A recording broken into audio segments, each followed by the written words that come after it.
Hour 2 Overdrive continues. Brought to you by FanDuel, bringing you everything from the opening line to the final score. Bryan Hayes, the O-Dog, Jeff O'Neill, Jamie Noodles McLennan, Mike Johnson coming up here in a few moments. Johnny was between the benches last night in Calgary. Leafs getting past the Flames 4-3. They're back in action in Vancouver tomorrow, in Seattle on Saturday as the Western trip continues. And we got 4 football games this weekend. The Raptors are in New York tomorrow. It's going to be a great weekend of sports. Great weekend of sports. That Western trip in hockey, like, I've done it so many times, and it can be so fun, but it's only fun if you sneak in a couple wins. Like, you go out there and get dummied the whole time. It's like, and it's not like you're going out on heaters and Cowboys and the Roxy, but it's just, you got such a Leaf follow. Like, imagine going, not every team in the league can go into those buildings and have them half full with their own fans. That's a lot of fun, man. Yeah, the chance of going back and forth. Matthews scored a hat trick last night. There were like 200 hats on the ice. Yeah, like not a lot of teams. That's one of the fun things. The building's half full every rink you go to almost. You got to sneak in some wins, and it's a great trip. Mm-hmm. Get one tomorrow night. Try to sneak out a back-to-back against Seattle. You're going home pretty good mood. Yeah, I mean, you're 1-1. You're feeling good about last night.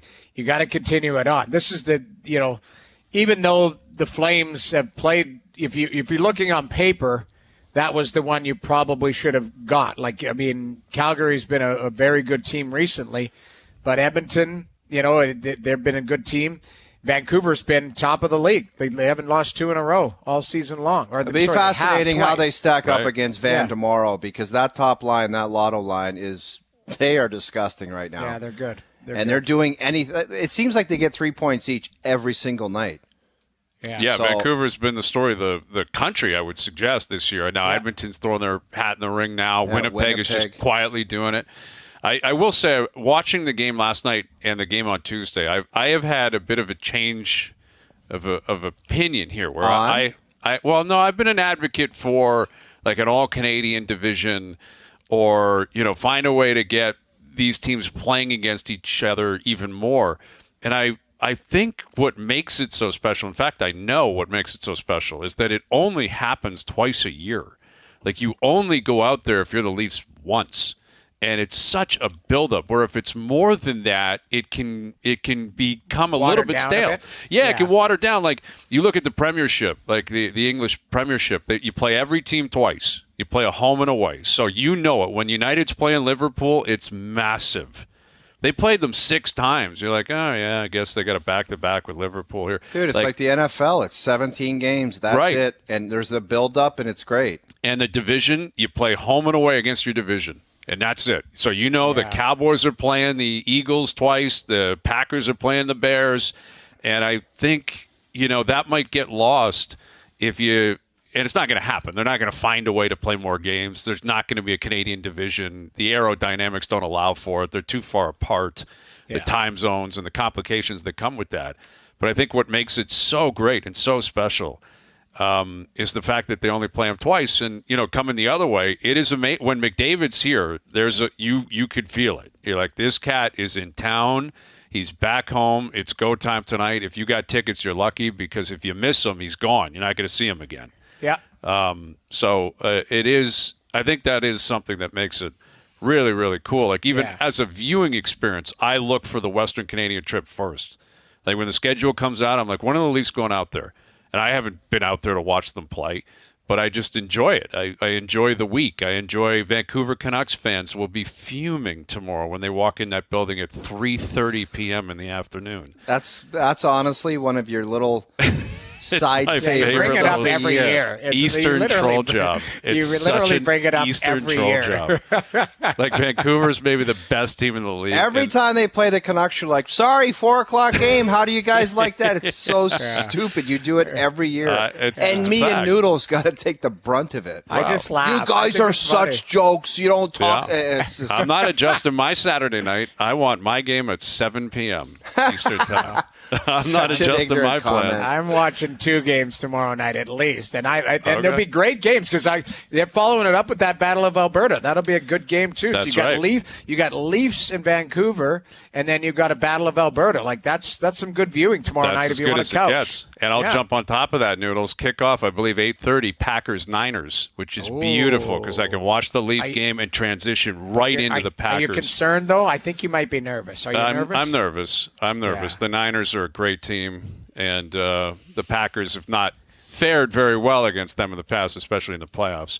Here's our TSN hockey analyst, Mike Johnson, joining us here on the Maple Toyota Hotline. How you doing, Johnny? Good afternoon, boys. I am recovering and happy to be back in Toronto, not just because I'm from Toronto, but it is like a sensible temperature. Noodles, it was crazy cold out there this week. Crazy, like can't step outside cold. Did you do Cowboys last night, or did you take the red eye? I did not take the red eye. I was on the 7:30 this morning, so there was no time for Cowboys. But it was.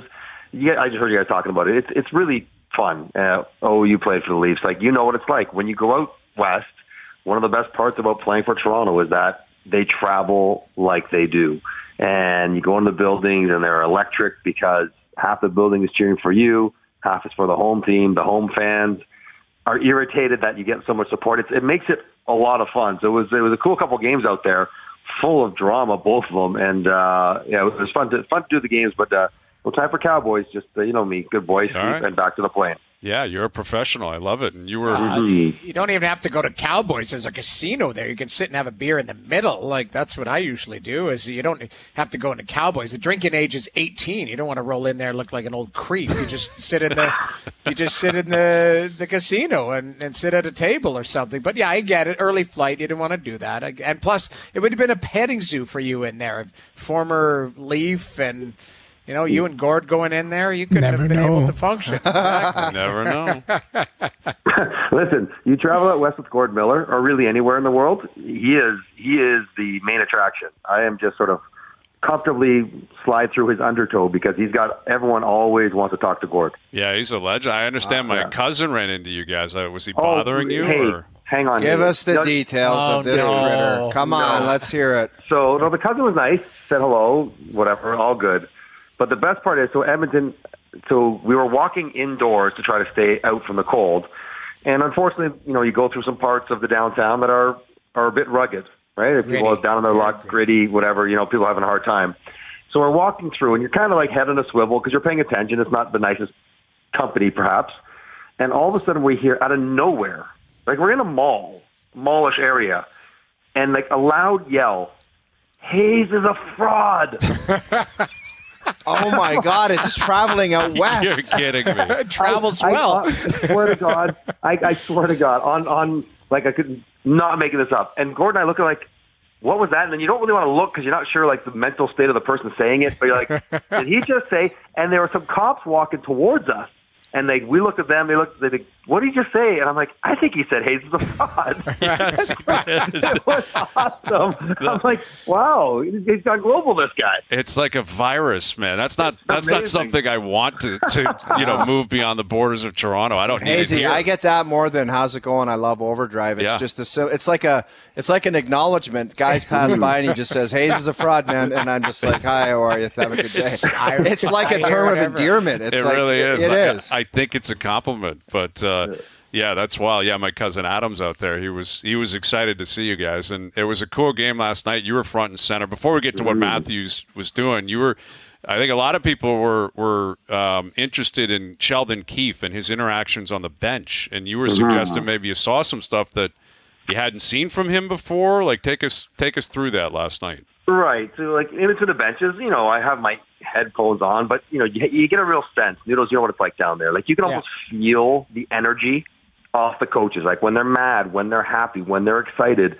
And for whatever reason, I think that the tension of the last week has elevated everybody on the bench. And, I saw one play, Noah Gregor didn't get a puck out, and you could read his lips coming off. And he's like, "That's so soft. You can't make that play. That's too soft." I'm like, yeah, like that's what guys need to hear. You can't turn pucks over inside your blue line when you're not getting contested. But the one that was more important, and I was on this before because the Leafs were in the offensive zone. They were probably about a minute just over a minute into their shift. Not way deep, but deep enough. And Bertuzzi and Nylander were out there. And they were hanging out because now they were in the offensive zone and they wanted to make a chance. And they should have changed. In my mind, I think I was even saying it on the talkback, they got to get off because if they lose the puck here, they are going to be too tired to play defense. And I heard Sheldon Keefe, and people were asking me, what does it sound like? I'm like, primal scream, like a guttural primal scream. God, I don't miss that, Johnny. Right. I know what that sounds like. You know what it sounds like, oh, yeah. right? And just one word, change, like as loud as he could. Like I could hear it over the crowd, over my headset. And I looked, I'm like, what? And then you could see him, his head was about to burst. And both guys on the ice immediately turned to the bench and sort of like slinked to the bench as though they're like been, chastised for being out there too long. It was unreal how loud and how visceral his voice was because he was, it's the little details that catch up to you over the course of a game when you're not maybe playing your best. So yeah, it was an interesting game. The whole review stuff was great with the review team getting the second call correct and calling the timeout. It was a really good night to be down between the benches, but Sheldon Keefe was working hard. There's some games where your team's playing well or you just you're opening the doors and go play, boys. And some games you got to grind. He was grinding. The one thing I don't understand, though, is is it 2024, January 2024, he's trying to preach, do the little things right and play for keeps? I don't know. Why isn't this standard set? Why isn't changing and pucks in deep? And it's like the Boston Bruins or the Vegas, that's what they do. Why isn't that what the Leafs do? So it's just kind of one of those things that's mandatory.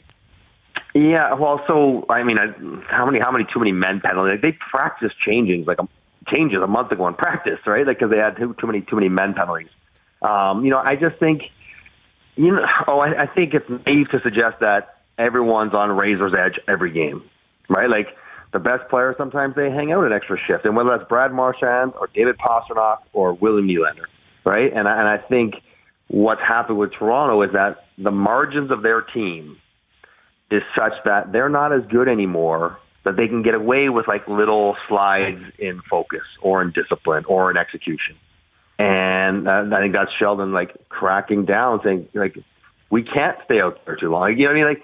It is part of what he's asking for, but I think, you can't drive guys all the time, and they've been really good for years doing it the way they've done it. But I think they have to do it better than that because the team this year is not as good as it has been in years past. We have Mike Johnson, our TSN hockey analyst. So you're up close and personal watching Matthews put on a clinic last night. And yeah.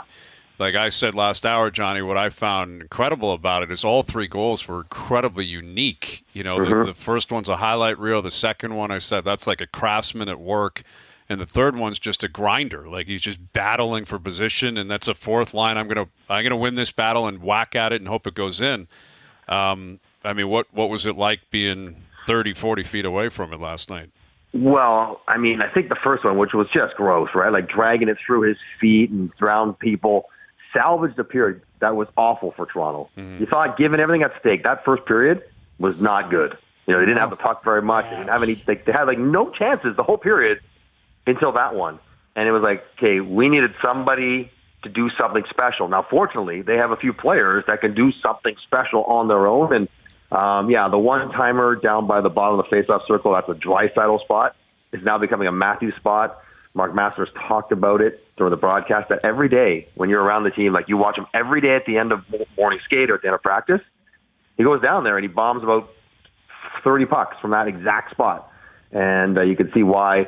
But I think the last one, though, where he just kind of folds his way into the rebound on a Matthew Nye shot, reminder of how big and strong he is. He's just he's a horse, and you can't physically cover him sometimes. He's just bigger than you.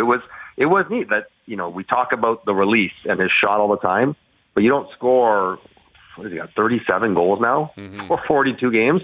You don't score that much by just being a one-trick pony. He can score every way possible, and he showed it again last night. And they needed him. They needed him to be special. That's exactly what had to happen. You've lost 4 in a row, 3 in regulation. You're down 2-0. That's why you're the man. That's why. It's Hayes? It's like Michael Jordan going out and getting 50. We're not going to lose tonight. Mm-hmm. Which doesn't happen in hockey. Hockey's too hard to single-handedly, unless you're a goalie, take over a game and win it on your own and just sort of will your team. But that's what it looked like. Like, that's what it felt like for Auston last night, where he's just like, you know what? Tonight I'm doing it. Like, tonight I got, the opponent, the moment, my game, whatever. I'm not going to let us lose. And he went out there, and he could have had 5 or 6 or 7 points. I mean, between other passes and empty netters and everything else, he could have had a monstrous night. But he was awesome. He was so good, and they needed him to be. Yeah, I thought he was obviously, like, I agreed with your assessment. Like, I didn't like their first period at all, and then he changed the dynamic of the game. And who knows? We'll see how this unfolds the rest of the season, the rest of this road trip. But that might have been a TSN turning point, really, because if they lose last night, who knows? Whispers about Sheldon, all of these types of things. And Auston wasn't letting it happen. I wanted to ask you about Martin Jones, because I thought he played really well again, like a couple good saves at timely. Like, he's given them timely goaltending. Do you sense that Samsonov's going to play, were there whispers at all? Like, is he going to get maybe Seattle? Like, what are you hearing, and what did you hear around the team? Yeah, so Martin Jones, again, good. Noodles, I wouldn't have loved that fourth goal that was called back where he kind of lost track of the puck. Yeah. He wrapped it around, and he didn't quite know where it was, but it doesn't matter because it didn't count. He kept them in there. He was good. And I don't think you were asking for anything more from Martin Jones than what kind of game he gave you last night. Like, make all the saves you're supposed to make, give us a chance. And he's done that. Sheldon was asked about Samsonov, and he said there was no real consideration for him playing yesterday. They'll see kind of day by day, but I think the assumption is 100% he will play on Sunday, I suppose. Yeah, like one of the next 2 games. 2 goalies are going to play the next 2 games, almost no matter what happens with Jones if he plays against Vancouver. I'm assuming Samsonov will probably get Seattle. Sheldon again went out of his way to effusively pump the tires of Samsonov, how well he played last game, how he's getting several good days of work in, how good he looks in practice and everything else. So, yeah, I think absolutely he will get one of the next 2, and then whenever they get back to Toronto, it's like we talk about this West Coast trip, they finish on Sunday, I think, against Seattle. Mm-hmm. They have to stay overnight, fly back Monday. I just did it. It's a full day travel. And they got to play Tuesday against Winnipeg. Like the best team, one of the best teams in the league. So I don't even know where they go beyond this road trip as far as the goaltenders go, but I do think Samsonov plays probably Seattle. Yeah, it's that Winnipeg. They're at home against Winnipeg, and then they play at Winnipeg, I think, on Saturday night, I believe it is. I saw that Scheifele is not playing tomorrow, so they might, there's a little injury there or something. Maybe they're just precautionary, but, I would call that a break if Scheifele's not available next week, put it that way. Yet they just survived without Kyle Connor. It didn't lose a beat. So who knows with Winnipeg? Yeah, they're rolling right now. And I think Mark Scheifele is staying on their road trip they're currently on, so it's not significant enough for him to head back to Winnipeg. So I don't know if the Leafs will luck out 5 days from now to not have him in the lineup. Noodles, you were calling that game in Ottawa last night. And, some people are making a big deal out of Stutzle, saying he loved watching Canadians fans leave the building last night. I love that comment. Why not say that? That's a great comment. You know what it is? And we were just talking, and Johnny, we were speaking to it and how the Leafs travel well. Right? So it was same thing. The original 6 team, obviously the building's going to be full of Leaf fans as well. And it was. It was the Leafs, the Habs travel well, so do the Leafs. Those are original 6 teams. So I'm literally in between the benches. You look up, and there's a bunch of Habs fans, and there's a bunch of Senators fans. And the chants are going. And near the end of the game, it was the ole, ole, like the Senators fans giving it to him. Like, I thought it was that's a good rivalry. And, the Sens hadn't won in a while. They were pretty pumped up. Stutzle, played very well. He's actually turning the corner and looked really good. Mm-hmm. I could see a shot across the bow, but I didn't make it. Obviously, Habs fans are pretty sensitive. Dude, just they've like been Leaf dying fans for a win. Why Exactly. not just come out with something after? Like, screw the Habs. Like, you hate the Habs. Like, right. Well, he said it to Claire Hanna. What is this guy, like an enemy now? Like, let's play it. Let's play it. Because, we was sitting with Clara. It was after the game, I believe. It was after the game. It was the post-game interview. And they won big. And here's Claire Hanna with Tim Stutzle post-game last night. It feels unbelievable. Seeing a lot of Montreal fans leave there was great. So love playing in front of our fans, and I think the team did a great job. Yeah. That's a great comment. That's a young kid that's fired up, and it's pandering to the home crowd. Like, it's brilliant. Why wouldn't you say that? Right. And like, don't jump on Stutzle. Like, we had Mark Masters interview Nazem Kadri, and he said before the game, "Can't wait to shut up a whole bunch of people tonight." And he's at home, and he's talking about the Leaf fans. Like, this is not. Yeah. We used to joke all the time when I played in Arizona, and the Leafs would come to town. Like, okay, we got to get one early to get the crowd out of it. Like, take the crowd out of it. It's something that we talk about all the time when one of these teams come through that travel the way the Red Wings are like that, the Blackhawks, the Leafs. Like, it's a known thing for the players. They're like, yeah, it's going to be a split crowd tonight, and you love it. You love the energy in the building, and you got to love irritating your arch rivals fans. Like, I think that would be a beautiful sound to the ears of Ottawa fans. Hayes, did somebody pipe up and say that's unacceptable? Like, what? No, it was. I want to say the social team was, going to post about. I don't know all the details, well, but I saw it last night. The social team posted Tim Stutzle's comment, and then Habs fans walking out. Like, right. They had a video of Habs fans walking out. It was actually a pretty good little chirp there, and of course, Habs fans took offense to it, which everyone defends their own team. So, there's so much nonsense going on in the world. Like, just shut up and move on. But, like, they haven't won in forever. I know, but you guys know if that happened to the Leafs, if it happened to Montreal, if it happened to Vancouver, it happened to Edmonton, these passionate fan base, Winnipeg, like, people, you take a shot at Winnipeg, people coming for you, man. That's just how it is, right? Like, these fan bases are passionate. I respect it, but it was tongue in cheek, but he knew what he was doing. He had a big smile on his face, and you're right. He was happy. They won big last night. They haven't won in a while, so it was a big win for them. Absolutely. Yeah, go for it. Have a great time. I mean, why not? And it goes. I love the ole, like the chants again in Calgary last night, Edmonton on Tuesday. Be the same thing in Vancouver tomorrow. It'd be great. And Hayes, I heard you joking about the 4:00 start time, and you are being a bit of a disturber with joking about that. But I tell you what, it absolutely drives the Western Canadian fans bananas. Of course it does. When TV times are there to accommodate the Leafs and the Eastern time zone starts, like, it drives them. I don't even think they mind the idea of the 4:00 start. Like, there's a lot to like about that. Game's over at 7, got a full night ahead of us. You can do other things. It doesn't matter. It's on principle that they are doing what's best for Toronto. It drives them batty. Insane. They change the start time. They hate it with a passion because I've talked to people out in Vancouver. We've had Ray on talking about it, and Ray's like, I personally love it. The game's over, go for a bite afterwards, have a night. But exactly, two things can be true here. They like the time, but they hate why the time is there. They would prefer to play at midnight, so it's 3 a.m. Eastern. That's what they would prefer. If there was a vote, they'd say play at midnight, just to screw everyone over in Toronto. People can't get enough of that's what's fun about Toronto, is that people respond passionately for or against. It's just like part of the whole experience, and people love to dump on them when they're doing poorly and then hate on them when they're doing well. It's all part of the experience about playing for Toronto. It's a beautiful thing. Leafs Vancouver tomorrow, then they're in Seattle on Sunday. Have a great weekend, buddy. We'll do it early next week. Thank you for this. All right, boys. Have a great weekend. Mike Johnson, our TSN Hockey analyst, joining us here on the Maple Toyota Hotline. Check out Maple Toyota's huge truck and SUV lineup, including Tundra, 4Runner, Highlander, and Grand Highlander. In stock and ready to deliver. Visit mapletoyota.com. Hayes is a fraud being yelled through the streets of Edmonton. That's all I get.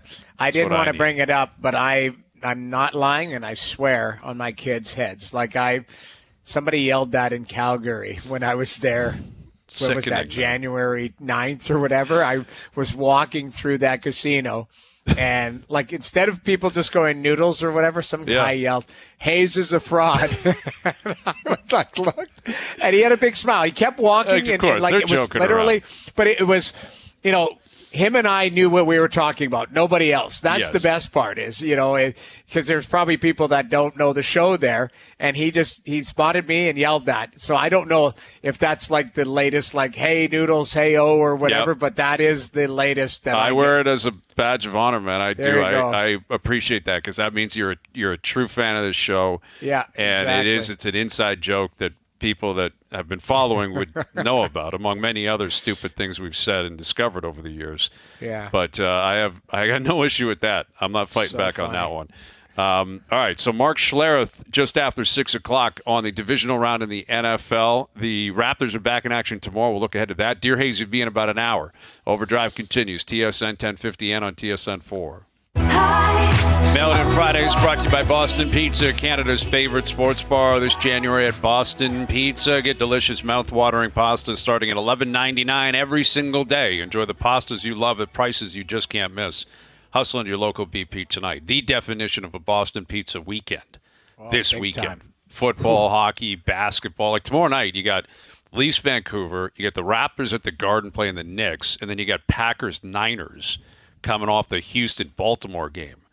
Like, saddle up. Your life coach, he might need to really be monitoring you tomorrow. You've got that wrong, mister, because I'll be watching all of it on the treadmill. Oh, okay. There you go. Really? I like it. Good for you. Get the treadmill going.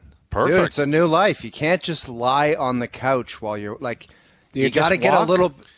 Are you just walking? Like You got to you're just gonna walk, stay yeah. active? Like, it's just, when I think about how inactive I was, it's insane.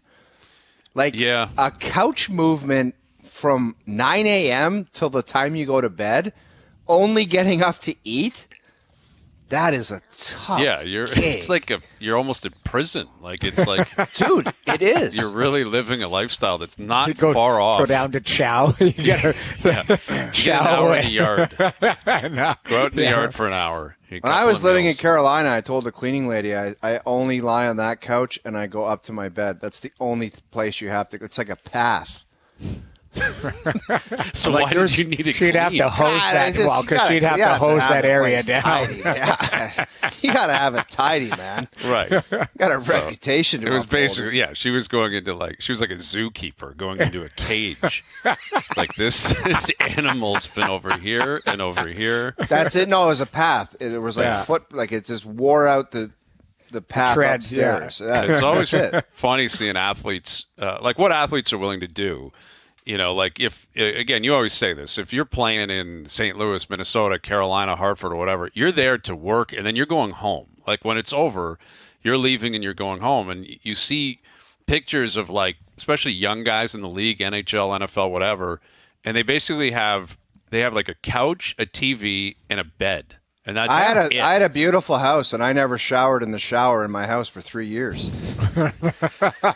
Think about it, Noodles. Like, when would you shower at home? Ever? No, never. You go to the rink and you shower every day, sometimes twice a day on game days. You like I had on game days, you shower 4 times because you get to the rink, you take a shower, then you. Well, I did. You take a little rinse before you get into the hot tub, cold tub, or whatever. Pigs like you and other players that I played with would roll in there and just rip their underwear off and jump into the hot tub or jump into the cold tub. And then you practiced, and after practice, that's when you shower again. Then I would shower after I got up from my nap before I went to the rink, and then you shower after the game. Sometimes just 4 showers a day. Yeah, that's what I said. Yeah, like 4 showers I don't need to use my shower. I never use the shower one time. No. It's weird. What if you have 3 days off and an off day or so? I don't know. An off day. I'm not showering at home. I'm going to shower in the morning at the rink. What the hell are you talking about? Now I know why you had that cleaning lady. She had a hazmat suit on going in there. But even like what I was reading about Bruce Brown, who's the newest Raptor, and he's always worn number 11, and Jonte Parker had been wearing it. And I guess he paid him $10,000 for the number, but I think most people think Brown could be traded within the next 2 weeks. So, like, you need number 11 so badly that you're going to pay $10,000, and it's possible he gets traded tomorrow to a contending team in the NBA. How did that transaction go down? The guy said, because most guys offer it up. Did he go up to him and say, "I'll give you the number, but you're giving me 10 G's"? I've read that. I don't know if he actually ended up paying him $10,000, but that's what he like. That's the number. He's a vet in the league. Parker's still trying to find his way. I always thought standard Porter. currency was, I'm going to buy you a nice watch, a Rolex, if you give me the number. Yeah. No, I hear you. I figured the same thing, but no, I guess Jonte was okay with it. I think he was number 34 last night. He's rocking the Auston Matthews. Porter 34. I love it. But yeah, 10 grand reportedly just to make sure you get that number. I thought his attitude was great after the game too, because that's not easy. Like you go from the Pacers who are rocking, that are going to go to the playoffs, and you come to Toronto, and the Raptors are what they are. They're not going to be a playoff team likely. Maybe they can get into the play-in. But he was really positive after the game. And that's what you're looking for, right? If you're going to bring in a guy that's not a throw in a deal, but kind of, they needed the money to match Siakam going the other way. You don't want a guy to show up and just be furious, right? We've seen that with the Raptors before. We saw Alonzo Mourning famously was like, I'm not coming. Yeah, I'm just not showing up. I'm not coming up there. We saw it with Dragic recently where he's like, I don't want to be. He was in the Lowry sign and trade. He was furious. He was before he even landed in Toronto. He's like, I don't want to be here. I'm not happy. Get me out of here. And, Brown was like, all right, that's the business. That's where I'm going. Let's see what happens. And I really, really appreciated that attitude last night. And, the Players Tribune, that's another new thing, right, with pro athletes now that every player, most players, of substance, and that in terms of what they mean to their fan base and the city, that's the new route, right? You get the Players Tribune, and Pascal hit all the right notes like you would expect. And, how did he cook that up in 24 hours? Well, none of them write it themselves. I get it. They got somebody ghostwriter, but he must have had that in the hamper. I would guess that's something you probably talk to your agent about, and the agent's like, give me a few things and let me deal with it. That would be my guess. For sure. Yeah. Like, I think you have a publicist or they work with somebody, a ghostwriter or something, and you're right. Give a few nuggets you'd like to say, we'll shine it up and put it out there, and you give the okay, read it through, and that's it. Like, you're not going to sit down on your MacBook Pro and clank something out and it's misspelled, and some of these guys wouldn't be able to, put together a letter or two. Some of the guys who have written goodbye letters or thank you letters. They're all and stuff perfect, like that. Right? They're all written they tie together beautifully. Exactly. They land beautifully. Yeah. No athletes are doing that. On the flight to wherever they're going. No one's sitting there knocking out 1,500 words that are poetic. Exactly. Yeah. But it was a really touching piece. I read it this morning. I think he's being genuine. Obviously, he was here for 8 years, loves the city. But I also took a bit of a different perspective on, how I feel about where Masai Ujiri is at, because I do think he waited too long. I think that's pretty clear. He waited too long to hold on to guys like Siakam, Anunoby, Van Vliet. But he did eventually get there. Like, a lot of people are pointing that out about Siakam's piece, that he said, the Raptors decided they didn't want to extend me. And reporters around the team are like, wait a minute, they did, just not at your price, right? And I have a real appreciation for that this was difficult. It took a long time. I think it took too long. But in the end, Masai was like, I don't care that you won a title for me. I'm not overpaying you.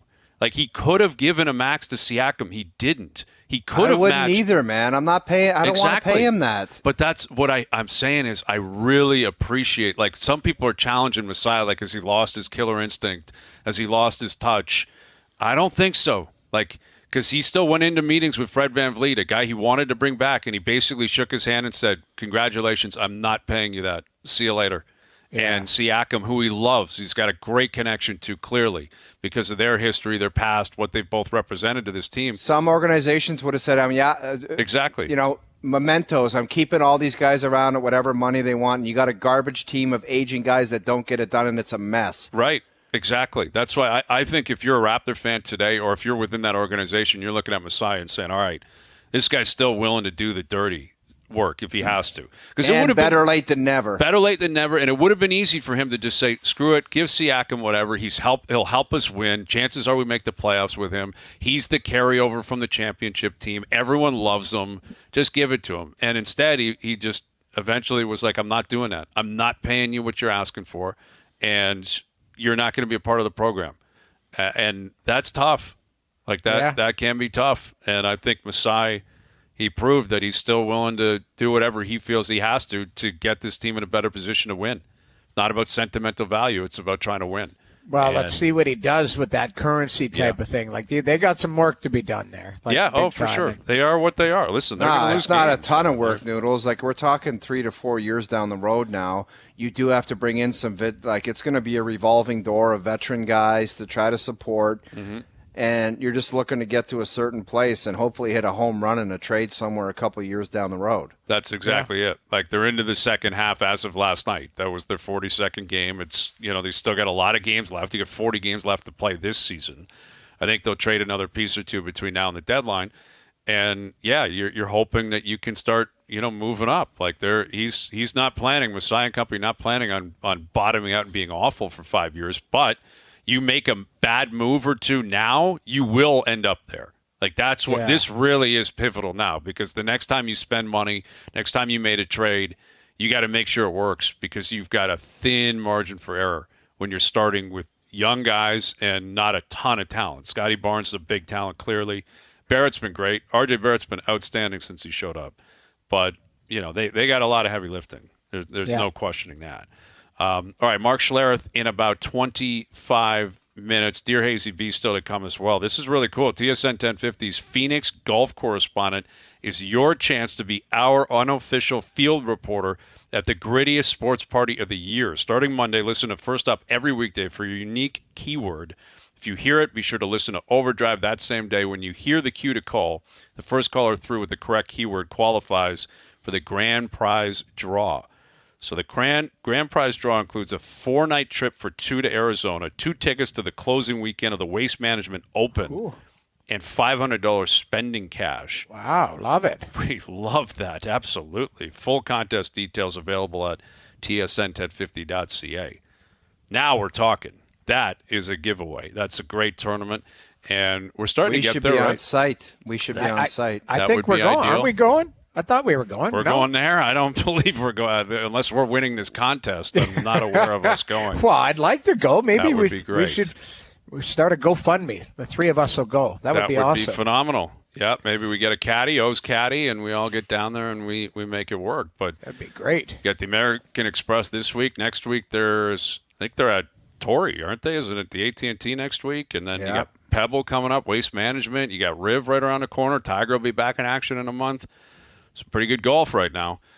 So there you go. Details at tsn1050.ca. OverDrive continues, TSN 1050 and on TSN 4. All right, Mark Schlereth will join us in 20 minutes to tee up the 4 NFL games this weekend. Dear Hazy B in 45 minutes. Our best bets brought to you by FanDuel, still to come as well. Bill Belichick, I guess, sounds like he's moving in a direction to possibly take over the Atlanta Falcons, which will be a really weird look and vibe, like him inside a dome. It doesn't jive well with me. Don't you find the interview process kind of bizarre for a guy like, there's some quality coaches. Didn't you think some owners would, just call a guy and say, you got the job? Like this like Bill Belichick going back for a second interview? Right. Now there is the Rooney Rule where you've got to interview, I believe, 2 minority coaches in person, I believe. Right. So that is a part of it but you're right.